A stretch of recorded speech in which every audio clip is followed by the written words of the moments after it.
Tu es élevé, Yahweh, Saint-Esprit. Tu es élevé, Jésus le Messie. Jésus le Messie, tu es élevé, Jésus le Messie. Tu es élevé. Bonjour bien-aimés. Bienvenue dans notre émission Le Pain Vivant Quotidien. Alors aujourd'hui nous sommes jeudi, c'est le 4e jour et nous allons partager tous les jeudis sur ce que Dieu a fait le 4e jour. C'est vraiment quelque chose de très important dans notre vie et ça bâtit quelque chose en nous. Alors on va se positionner sans plus tarder dans Genèse 1 à partir du verset 14. Je lis la parole d'Adonai. Dieu dit qu'il y ait des luminaires dans l'étendue du ciel pour séparer le jour d'avec la nuit, et que ce soit des signes pour marquer des époques, les jours et les années, et qu'ils servent de luminaires dans l'étendue du ciel pour éclairer la terre. Et cela fut ainsi. Alléluia. Donc, au 4e jour, Dieu a créé des luminaires. Et il a placé ça au ciel. Et puis, le but de ces luminaires-là, c'était de séparer le jour d'avec la nuit. On va d'abord comprendre ce que c'est que le jour ici. Parce qu'il ne faut pas croire que c'est seulement le jour que tu vois. On est toujours dans Genèse 1. Tu te positionnes au verset 3. La Bible dit, Genèse 1, verset 3, Dieu dit que la lumière soit, et la lumière fut. Dieu vit que la lumière était bonne, et Dieu sépara la lumière d'avec les ténèbres. Dieu appela la lumière jour, tu entends? Donc le jour dont on parle là, que les luminaires doivent séparer le jour d'avec la nuit, le jour là, c'est ce que Dieu a appelé ici la lumière. Or, j'ai montré déjà qu'au premier jour, cette lumière, ce n'était pas le soleil. Cette lumière-là, c'était le Christ, puisque Paul dit que Dieu qui a dit au commencement que la lumière brillera dans les ténèbres, a fait briller la lumière de Christ dans nos cœurs. Donc, Christ, c'est cette lumière, c'est l'évangile, c'est la lumière qui a brillé en nous. Amen. Donc, ici, Dieu est en train de travailler en nous, mes frères bien-aimés. Donc, Dieu a appelé la lumière jour. Voilà pourquoi vous pouvez comprendre maintenant les textes dans l'Apocalypse qui dit que ceux dont le nom est écrit dans le livre de vie avant la fondation du monde. Donc il y a des personnes, Dieu qui est omniscient, qui connaît toutes choses, il connaît déjà ceux qui vont croire en lui d'avance. Et ces personnes-là, même avant qu'ils ne se convertissent, Dieu les appelle déjà jour. C'est ce que la Bible dit, Dieu a appelé la lumière jour. Est-ce que tu m'entends? Voilà pourquoi quand Jésus donnait des paraboles, il disait par exemple que si quelqu'un a 100 brebis, écoute bien, la personne a 100 brebis. Il n'a pas dit 100 boucs. Vous savez que les boucs n'appartiennent pas au Père. Quand il va revenir, il mettra les brebis à sa droite, les boucs à gauche. Donc les boucs, c'est la nuit. Les brebis, c'est le jour. Écoute-moi. Jésus dit, si quelqu'un a 100 brebis et qu'une brebis se perd, il va laisser les 99 pour aller chercher la brebis perdue. Il ne dit pas le bouc perdu, il dit la brebis perdue. Donc, cette brebis est déjà la lumière. Voilà pourquoi Jésus dit que mes brebis entendent ma voix et elles me suivent. Et il dit encore qu'il y a des brebis qui n'appartiennent pas à Israël que va encore aller chercher, donc, en parlant de nous qui sommes dans les nations, de nous qui ne sommes pas juifs de naissance. Vous comprenez? Donc, la lumière au commencement, on a appelé ça jour, c'est le Christ. Mais le Christ encore. Donc, tu as été élu en Jésus avant la fondation du monde, nous dit Éphésiens. Donc, quand Jésus disait à ses disciples, vous êtes la lumière, comprends bien, il ne dit pas que vous allez devenir là, il dit que vous êtes la lumière. C'est-à-dire que avant que la fondation du monde, avant que le monde ne soit créé, on vous avait choisi, le Père vous a choisi en moi. Le Père vous connaissait en moi. Vous êtes de la lumière. Alléluia. Donc, les luminaires que Dieu va créer au 4e jour a pour rôle de séparer les enfants de Dieu qui sont connus dès la fondation du monde avec les enfants du diable. Bien aimé, voilà pourquoi il est dit, mon frère, dans la parole que Jésus n'est pas venu apporter la paix, mais il est venu avec l'épée. Parce qu'il est venu mettre la division entre le Père et le Fils, entre la mère et la fille, entre le père et le beau-père, entre le fils et le beau-père, entre la fille et la belle-mère, entre même les frères. Vous avez pour ennemis les gens de vos familles. Dans la même famille d'Adam, on avait Abel qui était de la lumière et on avait Caïn qui était des ténèbres qu'on appelle la nuit. Amen. Donc, on est en train de déposer les fondements, que tu comprennes bien. Donc, quand Dieu te fait passer par le 3e jour, maintenant, il va faire de toi un luminaire. C'est-à-dire que Jésus dit que je ne suis pas d'ici, je suis d'en haut. Il a placé ce luminaire-là au ciel. Vous comprenez, le ciel n'est pas la terre. Et ce luminaire éclaire. Ces luminaires ont la lumière de Dieu en abondance. Et ils éclairent. Et quand ils éclairent, quand ils prêchent l'évangile, ils font ce qu'on appelle, ils séparent. Les enfants qui sont de Dieu viennent à Dieu. Et les enfants qui sont du diable vont rester là où ils sont. Donc c'est là où il y a la séparation. De deux qui seront dans un champ, un sera pris. De deux qui dormiront sur un même lit, un sera pris. Deux qui dormiront sur un même lit. Ce n'est pas forcément des mariés. Ça peut être des frères et sœurs. Ça peut être des personnes qui ont grandi dans la même maison. Et un est pris, l'autre est laissé. Alléluia.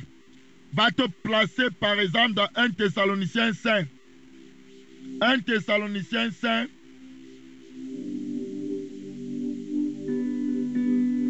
Verset 5 à 9. Merci Saint-Esprit. Vous êtes tous des enfants de la lumière, c'est Paul qui parle. Et des enfants du jour. Est-ce que tu entends bien ça? C'est toi le jour. Jésus est le jour, nous sommes les enfants du jour. Donc, quand on a dit il appela la lumière jour, on était là-bas. On était là-bas. Dieu t'a appelé dès le commencement. Écoute-moi mon frère. Nous ne sommes point de la nuit, tu as entendu, ni des ténèbres. Ah! Dans la nuit, les enfants de la nuit, livrés. Donc il y a les enfants, il y a le blé, les enfants de Dieu, et il y a livrés, les enfants du diable. Écoutez-moi très bien. Ne dormons donc point, verset 6, comme les autres, mais veillons et soyons sobres. Tu vois ça? Car ceux qui dorment, dorment la nuit, et ceux qui s'enivrent la nuit. Mais nous, qui sommes du jour, tu as entendu, donc nous sommes du jour, soyons sobres, ayant revêtu la cuirasse de la foi et de la charité, et ayant pour casque l'espérance du salut. Verset 9, car Dieu ne nous a pas destinés à la colère, mais à l'acquisition du salut par notre Seigneur Jésus Christ. Bien-aimé, je vais m'arrêter ici. Chaque jeudi, on parlera de la loi de l'honneur. Je vais vous montrer en quoi les luminaires, donc comment ça peut amener la loi de l'honneur dans nos vies. En tout cas, il y a beaucoup de révélations dans la parole. Chaque jeudi, on reviendra dessus. Alors, mes bien-aimés, après une courte pause, on va continuer on va aller dans la deuxième partie et continuer notre enseignement sur le baptême d'eau. À tout à l'heure.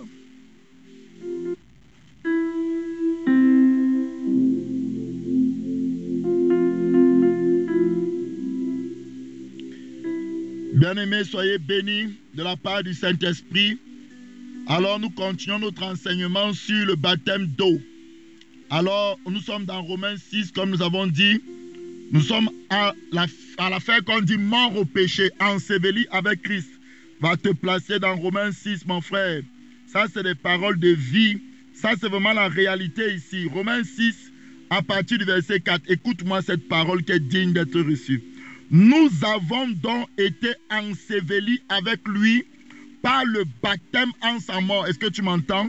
Afin que, comme Christ est ressuscité des morts par la gloire du Père, de même nous aussi nous marchions en nouveauté de vie.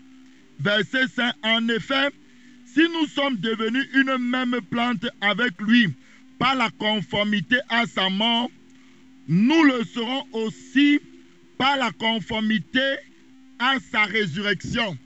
Il faut voir le temps des verbes.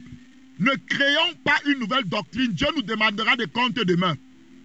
Les verbes sont importants. On te dit que tu as été enseveli. Tu n'es pas en train d'être enseveli aujourd'hui.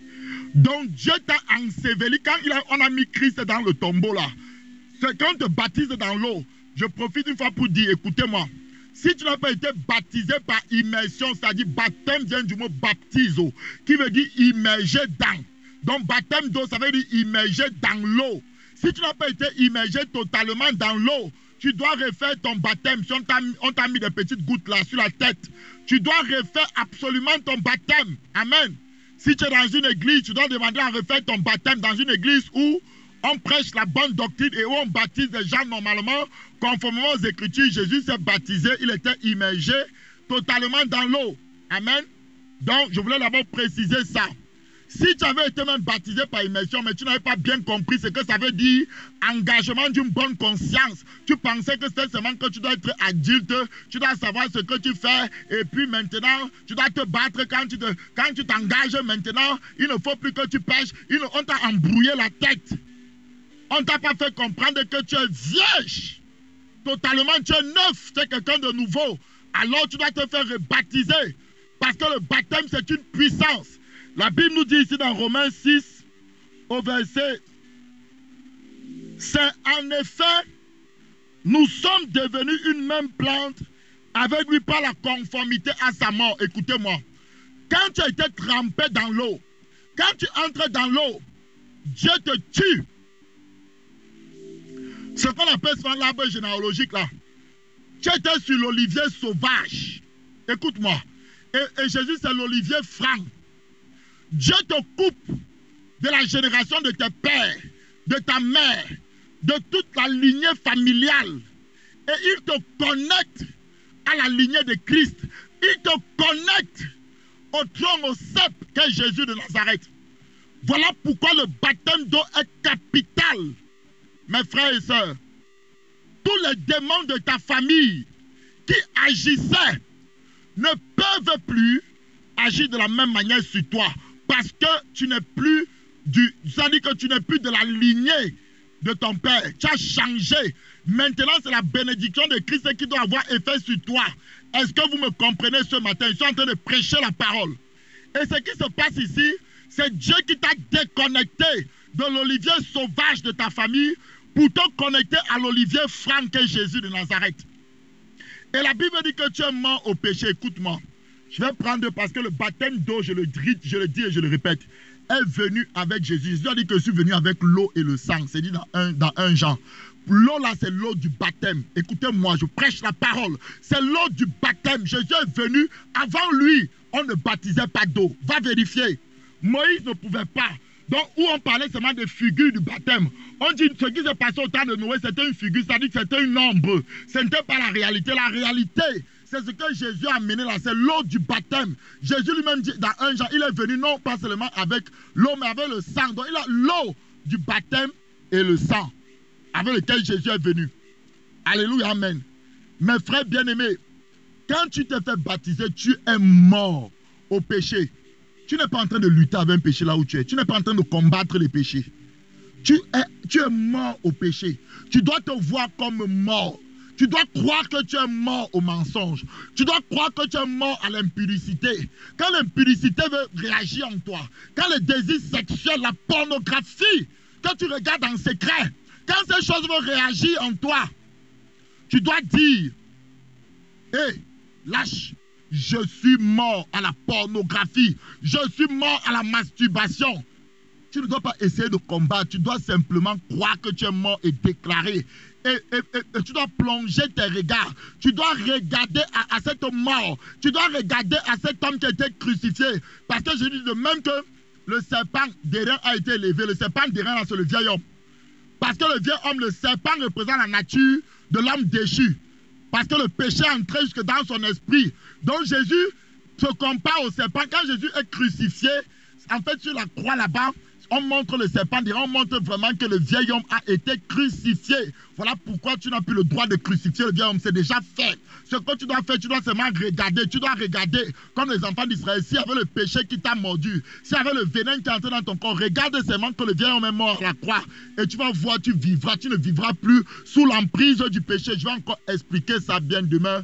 On se retrouve demain. Mon temps est arrivé aujourd'hui.